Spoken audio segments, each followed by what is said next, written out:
여러분 반갑습니다. 우리 오늘 사회복지법제론 제15회 기출문제 51번 함께 풀어보겠습니다.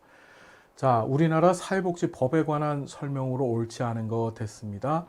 헌법상의 생존권을 구체적으로 실현하기 위한 법이 사회복지법이다. 우리나라 헌법 제34조에서는 뭘 규정하고 있죠? 예, 생존권적 기본권, 우리 줄여서 생존권이라고 하죠. 그래서 국가는 국민의 어떻게 인간다운 생활을 보장해야 된다 이렇게 명시하고 있습니다. 자, 그걸 구체적으로 실현하기 위해서 만든 법들이 이제 사회복지법이죠. 그래서 사회복지 관련 기본법으로서 사회보장 기본법, 그 다음에 사회보장 급여 이용 제공 수권자 발굴에 관한 법률, 그리고 사회복지사업법, 그 다음에 뭐 사회보험법으로서 5가지 입법, 공공부조법으로서 또 5가지 입법, 또 사회서비스법으로서 아동복지법, 노인복지법, 장애인복지법, 다문화가족지원법, 영유아 보육법 등등등등등, 그죠? 예, 어마어마한 법 체계를 갖고 있습니다. 그래서 자, 생존권 구체적으로 실현하기 위한 법이 사회복지법 맞더라. 자, 그 다음에 2번 보면 사회복지법은 단일 법전 형식이 아니라 개별법 체계로 구성되어 있다. 그렇습니다. 방금 전에 말씀드렸듯이 단일 법전, 독일 같은 나라가 이제 통합법전 또는 단일 법전 체제를 운영하고 있어요. 그래서 어떻게 돼 있냐면은 독일은 그 사회복지 관련된 법을 법전 하나에다 통째로 이렇게 묶어놨습니다. 근데 우리나라는 지금 말씀드렸듯이 사회보장기본법부터 시작해서 개별 법률 형식이 모여서 하나의 복지법을 형성하고 있는 거죠. 그래서 어떻다? 개별법 체계로 구성되어 있다. 맞습니다. 자, 최저임금법은 실질적 의미의 사회복지법에 포함된다. 그렇죠. 우리 사회복지법의 형식적 의미, 실질적 의미가 있어요.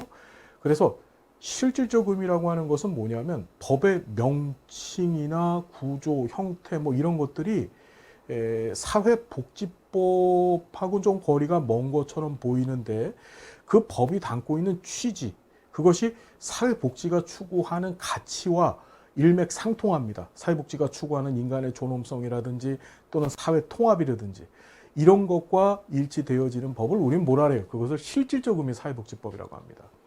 형식적 의미는 뭐예요? 이름부터가 사회복지 관련 법이에요. 사회보장기본법, 그렇죠. 다문화복지지원법, 그렇죠. 다문화가족지원법, 그렇죠. 이런 식으로 복지라고 하는 이름이 그 안에 들어가 있으면, 그렇죠. 예, 복지나 또는 이제 복지와 비슷한 유사한 용어들이 그 법 이름 안에 들어가 있고 그 법의 전개 내용 안에도 복지란 얘기가 명확히 들어가 있으면 그걸 형식적 의미에서의 사회복지법이라고 얘기하는 거죠. 자, 그 최저임금법은 여러분 이 최저임금법은 어떤 의미를 갖고 있어요? 이 안에 사회통합의 의미도 갖고 있고요. 그 다음에 부자 기업가들, 사장님들이 돈이 많으시니까 근로자의 최저임금 보장을 좀 해주십시오. 이게 사실은 사회법이 가지고 있는 특징, 대표적인 특징, 계약 간섭의 원칙이 적용되어진 그런 법이잖아요. 그죠? 그래서 어떻다? 실질적 의미 사회복지법으로 보는 것이 맞더라. 자, 4번. 사회복지법은 사회법으로서 과실책임의 원칙에 기초한다. 우리 사회법, 다른 말로 수정시민법이라고도 얘기하죠. 사회복지법은 수정시민법, 사회법 맞습니다. 기존의 자본주의자들에 의해서 만들어진 이 시민법의 문제점을 해결하기 위해서 만든 게 바로 이 사회복지법이죠. 사회법입니다. 그래서 자, 보면 과실책임 원칙이 아니라 무과실책임의 원칙이죠. 무과실책임. 이게 틀린 겁니다. 사회복지법과 같은 이런 사회법들은 기본적으로 3가지 원칙을 준수합니다. 이게 무과실책임의 원칙이 있었었고 계약에 있어서 사회적 약자인 근로자와 그 다음에 사회적 강자인 부자, 사업주 간의 계약에 국가가 간섭을 하죠. 방금 전에 말씀드렸던 최저임금 제도와 같이. 그래서 이런 것들을 뭐라고 해요? 우리가 계약 간섭의 원칙이라고 얘기를 하죠. 그 다음에 사유권 재산에 대해서, 개인이 갖고 있는 사유 재산에 대해서 국가가 거기에도 간섭을 합니다. 그렇죠? 사유 재산에 대해서 국가가 어떻게 개입하는 기존의 시민법이 갖고 있었던 사적 자치 원칙과 반대되는 그런 거죠. 다 간섭을 해대는 겁니다. 국가가.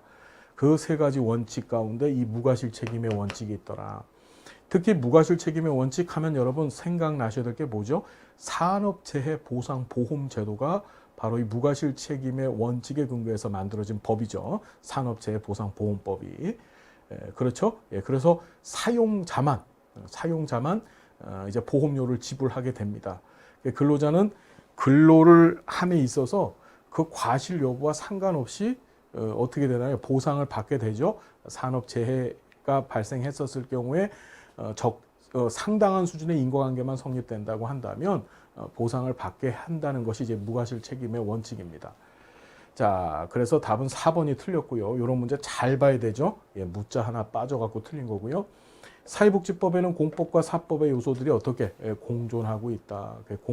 공법, 사법 공존한다 해서 우리가 공사법적법이다라고 얘기를 하죠. 사회복지법을. 자, 그렇게 정리해 두시면 됩니다. 우리 통합이론서에 설명이 잘 돼 있고 우리 문제집에도 설명을 잘 해놨으니까 여러분들 꼼꼼하게 정리해 주시기 바랍니다.